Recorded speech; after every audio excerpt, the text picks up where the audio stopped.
place. It's Game 6 between the Houston Rockets and the Golden State Warriors. Oh, he died that soon. He died it. And the Warriors trying to stay alive. He just died. I think he's got more than one. I don't think so. Well, that's the first time we had that question. The inseparable James Harden and T.J. Tucker again arriving, along with Draymond Green. And little Draymond. He did not name his kid Draymond, I hope. There's a guy who has had a series, Eric Gordon. He's been fantastic. Yes, he has. He'll be in the starting lineup tonight with Chris Paul out there, Steph Curry. The Warriors in a must-win situation in front of the home folks here at Oracle Arena. Game 6 of the Western Finals on TNT. Welcome, everybody. Ernie Johnson, Shaquille O'Neal, Kenny the Jet Smith, and Charles Barkley. Okay, so here's what we know. Andre Iguodala will not play again for Golden State. Chris Paul will not play for the Houston Rockets. How is that going to affect what Houston wants to do as they try to clinch this series here on the road? Let's hear from both of our courtside reporters, starting with Kristen Ledlow, who's covering the Rockets. Kristen, what you got? Ernie, the last time that we saw Chris Paul was limping to the locker room after that Game 5 win in Houston. The Rockets staff at the time was not ready to determine the severity of the injury, but they were able to confirm that it was a right hamstring strain. He began receiving treatment immediately and ultimately was reevaluated yesterday and ruled out for this Game 6. I did speak with Chris Paul yesterday, and he's hopeful to return to the court this postseason. He's going to continue receiving treatment daily, and he will be reevaluated yet again once the team returns to Houston. Coach D'Antoni and James Harden addressed the media yesterday, and specifically what Game 6 will look like without Chris Paul. Well, I mean, it obviously is not something that we wanted, or, I hate it for him above all. He's practically won us the last 2 games, but great opportunity for other guys, and we have plenty to choose from, and we'll be ready. Business as usual. Guys got to step up and make plays. Obviously, Chris has been playing extremely well. Hopefully, a speedy recovery, which I know will happen. An opportunity like all year long for guys to step up and take advantage of an unbelievable opportunity. Coach D'Antoni has named the reigning Sixth Man of the Year, Eric Gordon, his starter in Chris Paul's place. Eric also addressed the media yesterday and said he'd continue to attack, he'd take what the defense gives him, and he'd be ready to get this Game 6 win. For more on the Warriors, our Hall of Famer David Aldridge is standing by. DA? Well, Kristen, the news on Andre Iguodala, as Ernie mentioned, he's out for Game 6. That bone bruise is getting better, but the nature of bone bruises is that until they completely heal, they're very, very difficult to play with.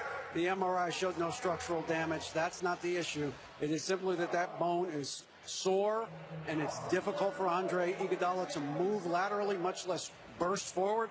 And if he can't do that, there's no point in him trying to play. Now, the Warriors did get a bit of good news with Patrick McCaw. Their young second-year guard will be in uniform tonight, even though he's not expected to play in this game, and probably not in this series, even if there's a Game 7.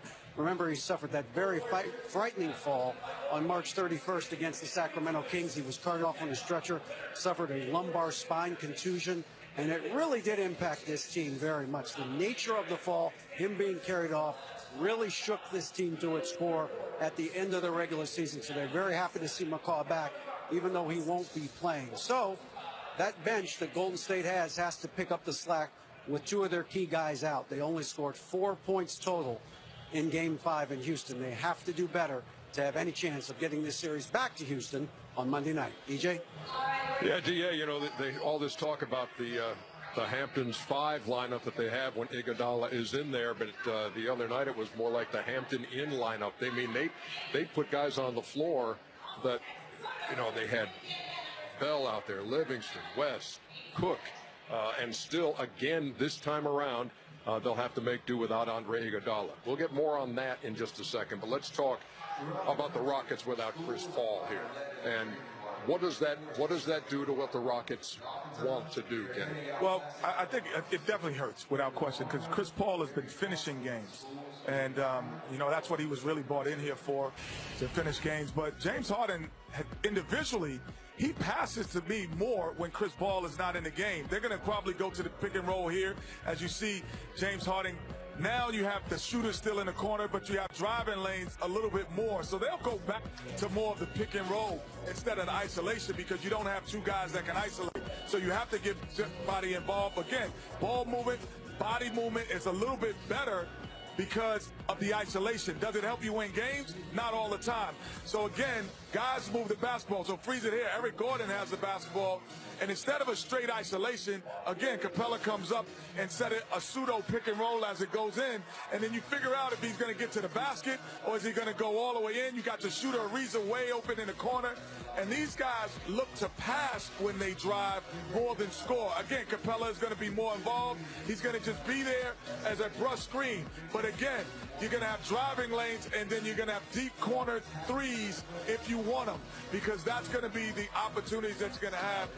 They're not a better team without Chris Paul, but James Harden is a better player sometimes because he will pass. He says, I know I'm going to have it all the time now. So I think when Chris is there, a lot of times he says, well, it's my turn to score.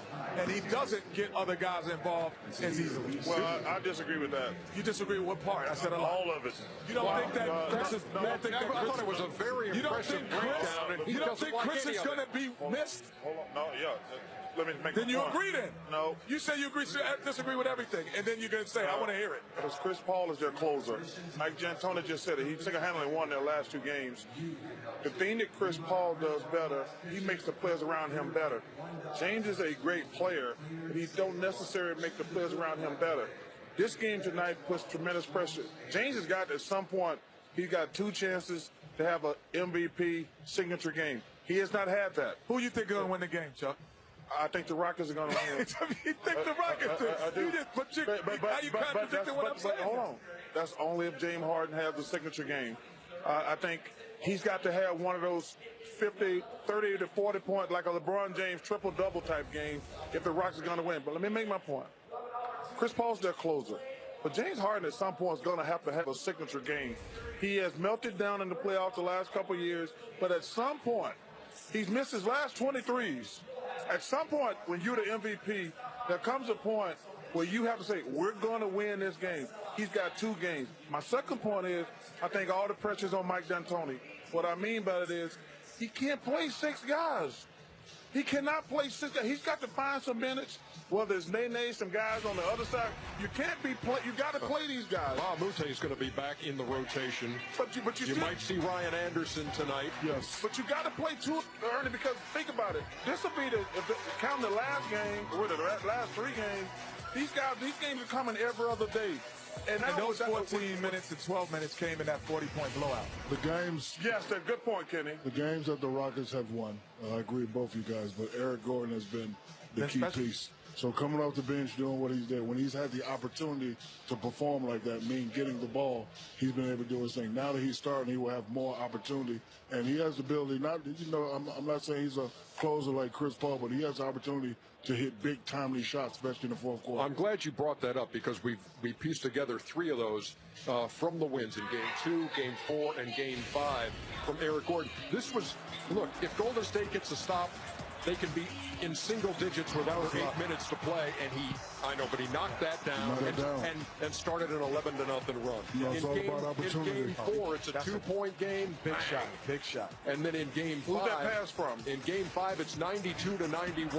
But he was already in rhythm right there. And he's feeling it again. He knows where to be, knows where to go. He's in rhythm. So tonight he's going to have a lot of opportunities. He's hit 15 threes in the series. That's the most on the Rockets side. So what you said is correct, Kenny. Shaq, those games, they got him involved early. Got him involved. And the house was on fire. You can't wait and give guys the ball late in the shot clock or late in the game. You got Eric Gordon, the 2 games that he played fantastic, Rockets won. But so let me get, you're saying that Harden has to have one of these signature games in the last 2. Yes. But you're all saying it. Chris Paul is the Rockets' closer, but without him, you still like the Rockets tonight. I just think I'm going to take a chance tonight that James going to have a signature game. He is not, Ernie, it's all on James. At some point, he's going to win the MVP. He deserves the MVP. But he has not had the last 2 games the Rocket won, it was Eric Gordon and Chris Paul. At some point when you're the MVP, You got to say, guys, we're going to win this game tonight. And listen. Well, Harden did have 30 in Game 5. Yeah, but he had all those in the first half. I mean, in Game 4 yeah, when they won that game. He had all those in the first half. And when they needed those points in the second half, that's when Chris Paul and Eric Gordon came on. That game he had 30, he had 26 at halftime. In order for the Rockets to win, everybody's going to have to step up tonight. Not just Eric Gordon and James, but P.J. Tucker had a great game one game. He's going to have to play.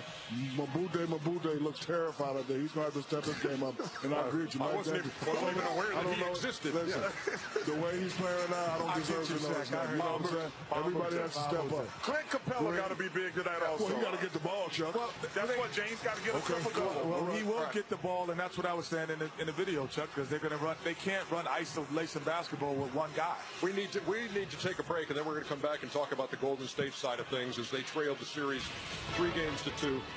Chuck took Warriors in 3. Now he's taking the Rockets in Game 6. Yep. Yes, Rick, you're hearing correctly. You've been watching like a hawk in the course of this series. This is all true. Draymond Green. But did you ever warm up with headphones on, Shaq? No.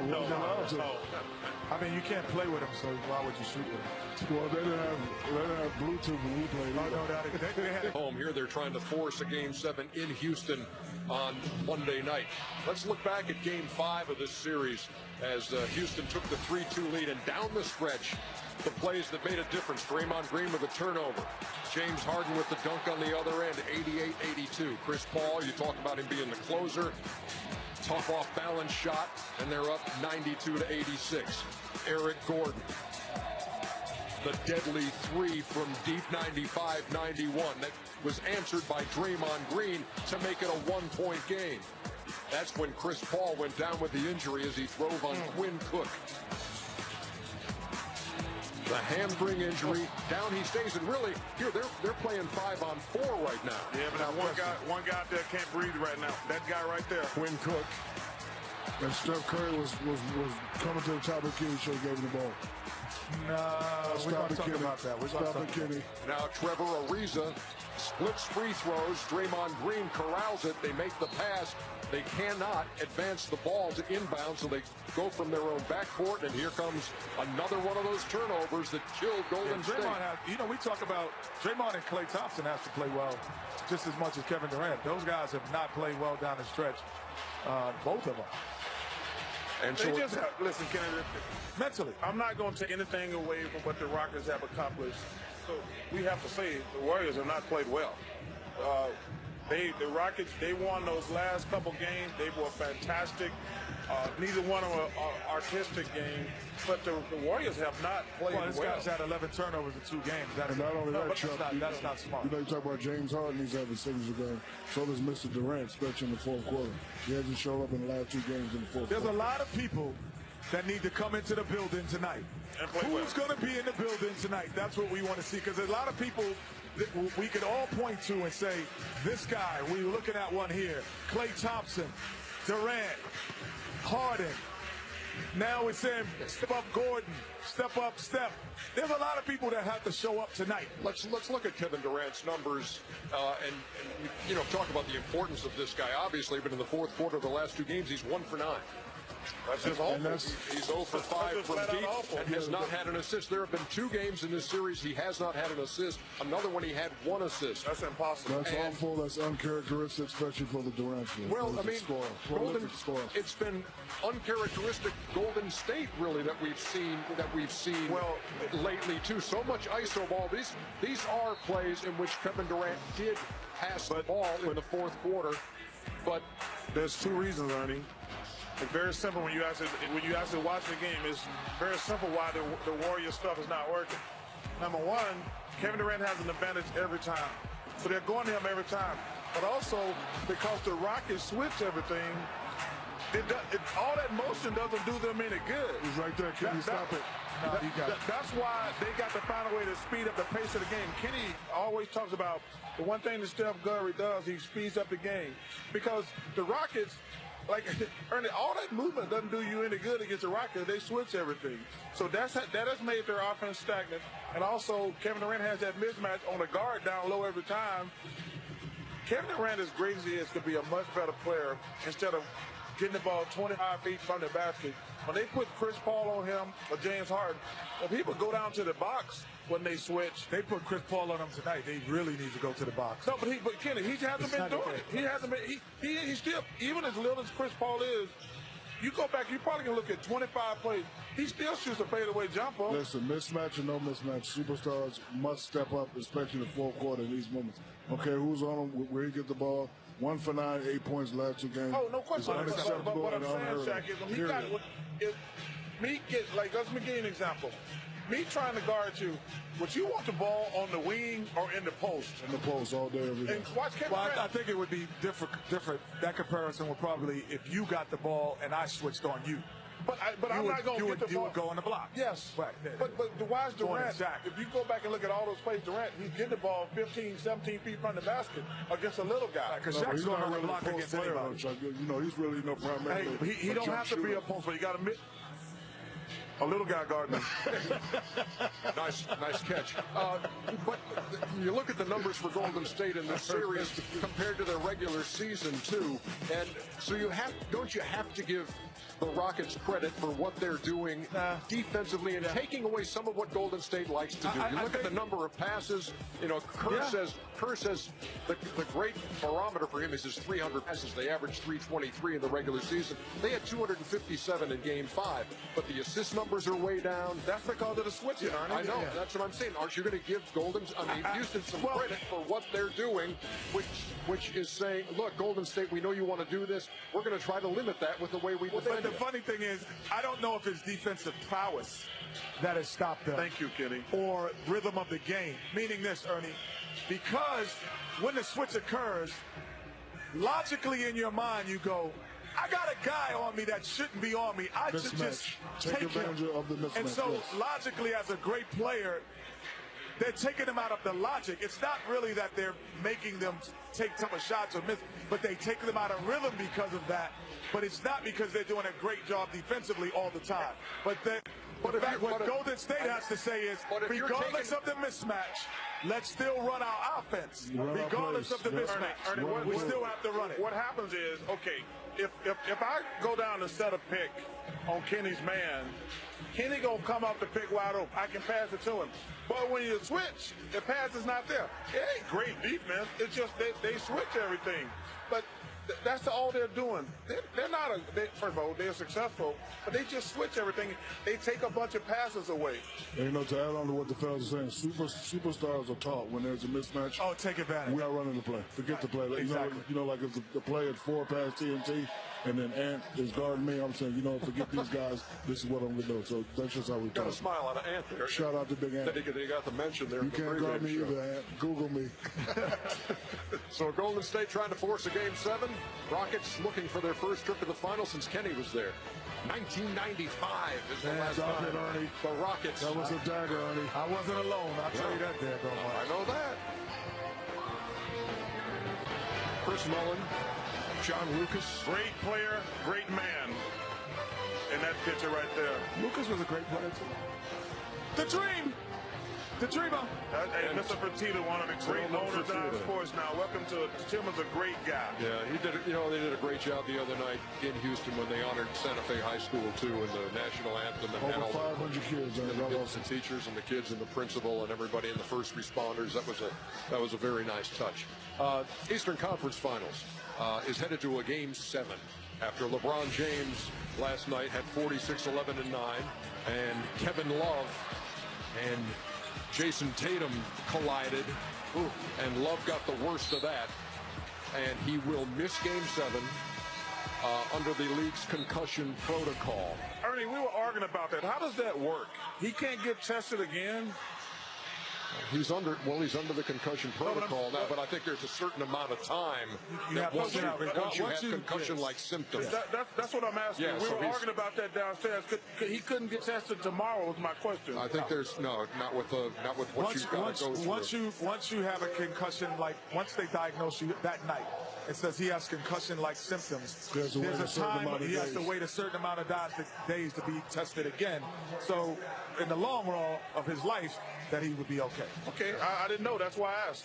Yeah, so he is a no-go for Game 7.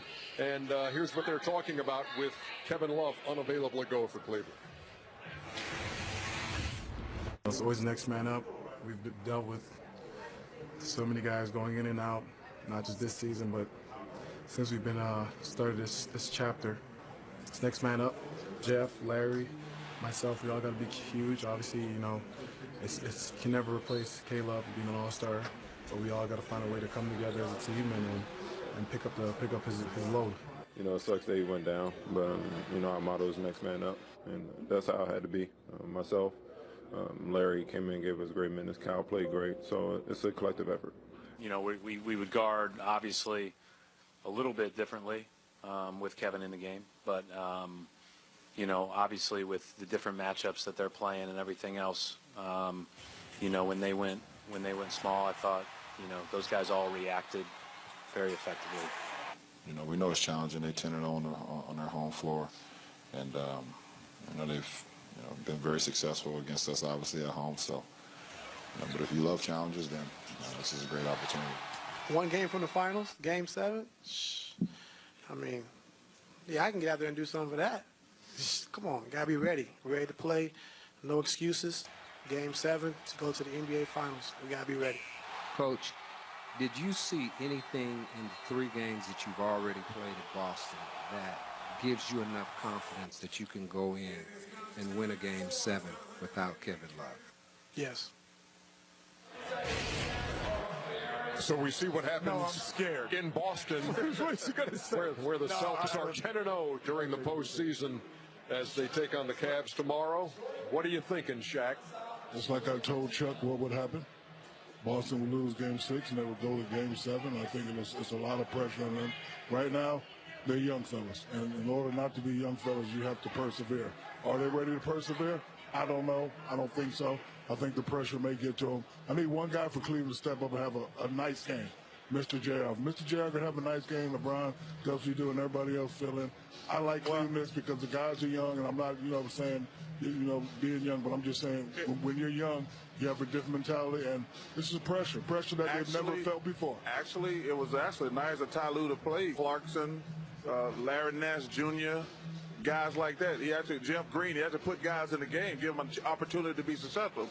That being said, I'm going with what's the little leprechaun? Yeah, that would be a leprechaun. I am going with the Boston Celtics. And you keep saying them young fellas going to fold. Never said they were going to fold. I just said... No, you said they were going to freeze up in Game 7. I never said they were going to fold. I said in order for them to not to be called young fellas anymore, they have to persevere. It's a lot of pressure.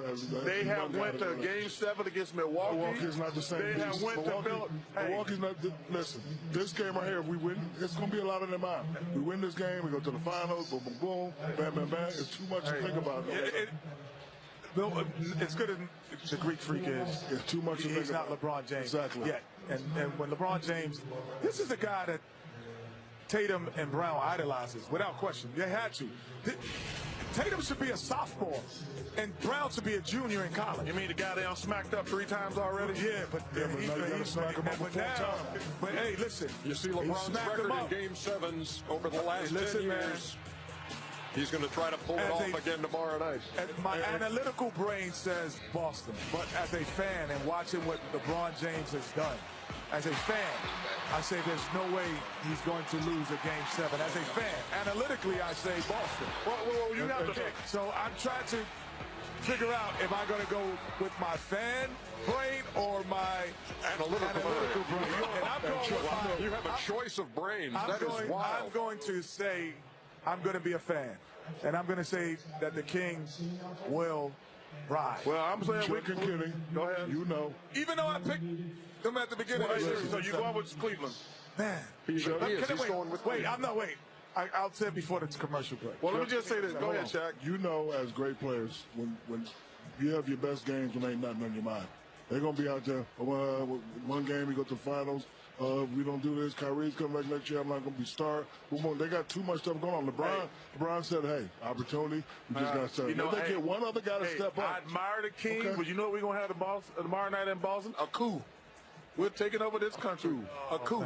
You know Boston we're taking over the King's reign. By the way, Tea Party tomorrow. By the way, the last time that the Eastern Conference and Western Conference Finals both went 7 games, there wasn't even a shot clock. It was 1979. Washington won the East. Seattle won the West. Both of those going 7 games. This is remember Bobby Dandridge. Come on, who doesn't? Bobby Dandridge going for 37 in that game. Oh, man, look at Bob. Come on, pass the ball. You got 3 guys on you, Bobby D. One of them better jump then. Washington won that game by 2 over San Antonio. The Spurs were in the East then. Jack Sigma had 33. The great Dennis Johnson. DJ had 26. The Greyhound, Walter Davis had 26. Watch his move, kid.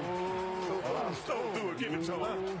That's a tough move to guard. Man, Gus Williams, Dennis Johnson. That was the best backcourt that I had seen growing up. So that was 1979. Let me say this, but we don't have to worry about that. Because the Rockets are going to win tonight. I got a feeling.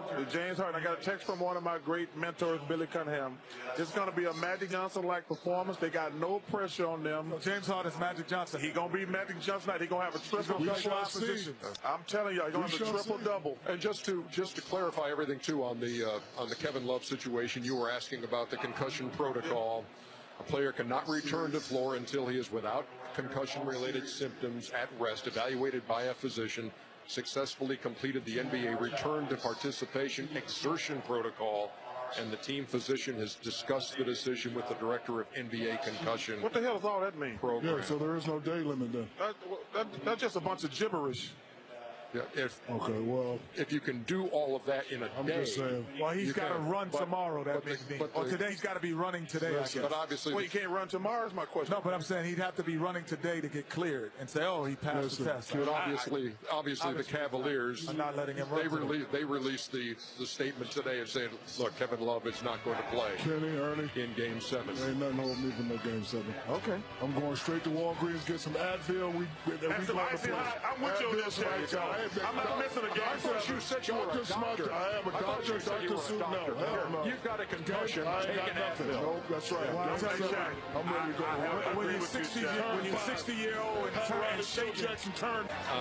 All right. Steph Curry. Oh, dancing, you lose. Kevin Durant. Okay. Oh, the white guy jamming. Oh, okay. Okay, looking like Ernie's uncle. This is the normal routine. Ernie. Don't change your routine. Oh, that's the routine? That's okay. All right, I didn't know. Almost got kicked in the face by Kevin Durant, but that wouldn't have been part of the routine. Take me inside between the ears of the superstars on this one now, Shaq. Well, moments before the tip. Well, which superstar am I, Ernie? You're James Harden right now. All right, I'm James Harden. This is the opportunity. You got a lot of people like Chuck and Shaq and Kenny saying I'll disappear in the playoffs. I know I haven't had a great playoff series yet. My teammates have been sticking up for me. One of my other superstars is out tonight. I'm going to work tonight. If I take the first shot and I hit it, I'm gonna be on all night. Period. And if I'm the Warriors, I'm coming out. I'm punching everything that moves because there's a psychological effect with the Rockets. It's going to be a blow to them losing Chris Paul. And now they think they can win, but they're not sure. But if I'm the Warriors, if I'm KD or Steph, I'm going to come out and punch him in the mouth early to get a cycle like, man, I don't know if we can beat these guys. Because Ernie, when you lose a guy like Chris Paul, there is like, uh-oh. But to me, it's all about the Warriors tonight. If they can come out and punch these guys in the face early, because if they don't, they might be in trouble. Well, I think as a team, the one thing that you have to say if you're the Rockets is nothing changes. We are who we are. We do not change who we are, and don't get caught up in trying to do something extra. What you've done to get to this point is good enough, and we got them on the ropes, and now it's time to send them home. That would be my message for the Rockets. And now if you're Golden State, They haven't done anything. They've never been in this position. We've been here all the time. We've been down 3-1. We've been here. Now we have KD. We have no issue and no wants. And yes, without Chris Paul, we are going to play different. We're going to play better. And we're going to make it much more difficult for them, and we're going to put much more pressure on James Harden. And only Chuck knows this, what I'm about to say. When you're a superstar in a popular closeout game, you always have to lean on the decision of, do I come out and go to work first, or do I see what these others are doing? So I'm anxious to see to me, it's all what James is going to do. James got to come out and go. But you brought up the possibility the other night, Chuck, that looking at this game, if Houston knows they've got a Game 7 at their place still, and you said, look, that's going to be on D'Antoni. If they come out and get punched, they're down 16, 18 at the half, he's going to have to make a decision. He's only playing 6 people. Do I try to come back, or do I get James? Because James has been tired to me. I think that's one of the reasons he's missed 23s in a row. So he's going to have to make that decision about, man, are we going to win this game, or do I start guys rest if the game is over? He's not playing more than 7 guys. He's not going to change up. He hasn't changed many things up. Oh, yeah, but he got to change. He's not going to add guys to the line. He got to add guys if they're down 20 and they can't win the game. So you think that James should come out? I think James got to come out real aggressive. I mean, so you don't want him getting guys involved early. If he's aggressive, that'll get guys involved. No, but I'm not talking about that. I'm talking about I'm going to work, I'm scoring, get me the ball, and follow me, or I'm going to use my talent to get other guys involved. Because James, and I've said that James is probably the most unguardable player in the NBA. Because once he gets going, that's going to force Golden State to make adjustments. Because he's going to be getting in guys, he's going to hit some threes, hopefully get some guys in foul trouble. James can't wait on Capella and guys like that, because those guys can't get their own shot. They get all their stuff off James passes. He knows that without Chris Paul, he's never going to have to worry about getting a shot. So he will, I think, get people involved. I think he will pass more, but because he's going to still shoot more, because the ball is in his hand. Where I say with Chris 60% of the time, it will be in his hand 85% of the time. It will be this year before Chris Paul came when he tried to lead the league in assists and scoring in the same year. Rockets have won the last 2 games by 3 and by 4, and now a win away from the NBA Finals. But to do it tonight, they'll have to do it in this guy's gym, Kevin Durant and the Golden State Warriors. And Chuck picks your team to win. What is that, Ernie? Armadillo. It's like an armadillo, man. Hey, man, I'm from Newark, New Jersey. That's a pretty smooth move right there. I like that. Tell him, kid, we from the projects. I ain't got no armadillos from the projects. Yo, you right. You from the project. You had rats in your damn house. Yeah, I had you in my house. Thomas. The way it's done. Here's Middleton. Giannis trailing.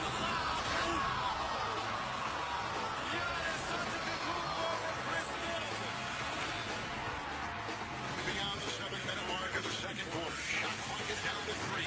Kyrie Irving doing it in from the rim of the net. Running it out to get 3. Put that shot up and down. Oh, Kyrie makes her full inside. Great to say great defense, which allows for the out the problem is how did Kyrie get out of that double team? So one of those is going to be the play of the year. The NBA Awards on TNT presented by Kia, airing June 25th. Fan voting for the play of the year has begun and goes until the winner is announced live on the award show. I'll tell you what, I will just go ahead and say this to get it on. LeBron, please come to our show. We're going to put you in every damn category. The fans voted for all those. Come on, man. The fans Come voted on, for man. all. LeBron, please come to our show. You didn't come last year. Please come. James Harden, you see that stat. Missed 20. He was 0 for 11 from 3 last game. He's missed 20 in a row. I mean, he's due, Ernie. From deep, I would say so. And again, Chris Paul not playing tonight for the Houston Rockets with the right hamstring. Both coaches addressed his absence in their pregame media sessions. I'm sure deep in he's not going to let, he's going to keep it inside a little bit, but he's devastated. He has to be. We're all devastated for him. At the same time, we'll rally and do what's right. But like I said, he's so integral in what we do, and the spirit of the team, and him being here is a big deal, and him being on the bench is a big deal, and he'll will us through. More than anything, I feel bad for Chris. You know, the guy's a phenomenal player and competitor, and pretty much willed his team the last 2 games, and he's just been haunted by these types of injuries in his career, and it's a shame. Indeed, point made by Steve Kerr there too. You can't help but feel for a guy like Chris Paul, who's waited this long to get to the conference finals, and now a chance to go to the NBA finals, and all he can do is watch. Well, go ahead, Kenny. Well, I think the one thing that when he came to Houston, there was question marks. Like, whoa, you don't normally play like this. You don't play at this pace. You don't shoot threes. All of the question marks he's answered, and with flying colors. But more importantly, what we did see is what Charles always says about his leadership, is that in the closing minutes of the game, the ball was in his hand more than it was in Harden's hand. And they said, close it out, either by pass or by score. So it is unfortunate. The Rockets have to get that out of their mind and as players and try to move on. Well, you know, I've said Chris Paul's the best leader we had in the NBA the last few years. I got nothing but admiration and respect for the guys. And, you know, he's on one of those bogus lists. He never got to the conference finals. You see this year, he got to the conference finals with a 40-some point game, and the team he left didn't even make the playoffs. So he giving that guy, holding that over his head was just bogus from the beginning. But let me say this. If I'm Chris, and like they said, he's basically won the last 2 games. Hey, y'all get me one tonight or Monday, but I prefer to have this one. I don't know the severity of his injury, but, you know, we've talked about this a little bit with Kevin Love. You know, you don't get these opportunities a lot, especially when you're older. It's his first time. If he's hurt, you can't go. But, you know, me, I'm a different animal. If I could shoot it up and wrap it up and, you know, just try to be there for my team, I probably I'm sure would. he's thinking the same thing. Yeah, but I think you have to, like, a guy who got shot up a lot. Hamstrings are totally different than other injuries. You can really hurt yourself. Like, I've got knees and back and all that shot up, but the hamstrings are a totally different animal. Thank you, Dr. Chuck. I didn't know that. Yeah. Hey, brother. Warriors and Rockets coming up at the top of the hour. Bad hamstring, Skinny. But your knees. It's game 6 on the way. I had knees, abs, and Achilles. Yeah, you can do